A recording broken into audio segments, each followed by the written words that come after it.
भक्त सिन्हा जी बड़े ही नामनिष्ठ संत हैं, नाम संकीर्तन में लीन रहते हैं। वे खुद तो नाम संकीर्तन करते ही हैं, लेकिन वे गांव के बालकों को बुलाकर भी नाम संकीर्तन उनसे करवाते थे और उनको प्रसाद दे दिया करते थे।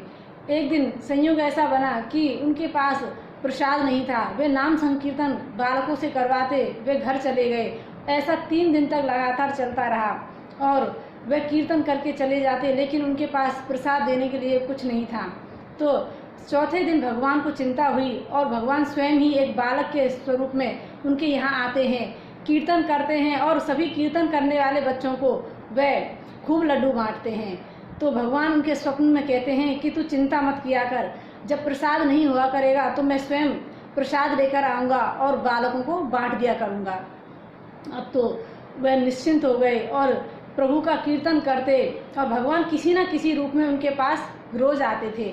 एक दिन वह एक वैश्य के बालक के रूप में आए और संयोग से वह वैश्य भी उस कीर्तन में आ गया। अब उसने सोचा कि मेरा बालक तो घर बैठा है, ये यहाँ कैसे आ गया, मैं तो घर छोड़ कर आया था।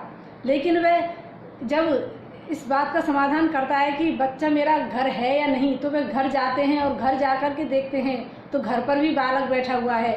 और फिर वापस आते हैं कीर्तन की मंडली में, देखते हैं कि बालक वहाँ भी बैठा हुआ है। ऐसा उन्होंने 20 बार किया और बालक को उन्होंने दोनों स्थानों पर देखा।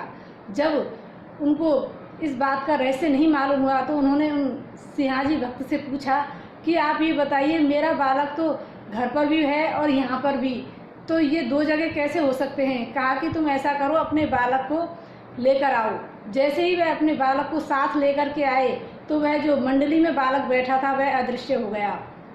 अब तो सभी को समझने में देर नहीं लगी कि कीर्तन में प्रभु ही उनके बेटे का रूप धारण करके आए थे। तो ये प्रभु की लीला ही समझकर सबने उनको प्रणाम किया और कहते हैं कि जहाँ भगवान का कीर्तन होता है वहाँ भगवान की भक्त मंडली प्रकट हो जाती है। इसलिए नाम संकीर्तनम यस्य सर्व पाप प्रणाशनम प्रणामो दुख समनम तम नमामि हरिम परम। भागवत में भी कहा है कि नाम संकीर्तन से सारे पापों का नाश हो जाता है। इसलिए हर घर में प्रभु के नाम का संकीर्तन अवश्य होना चाहिए।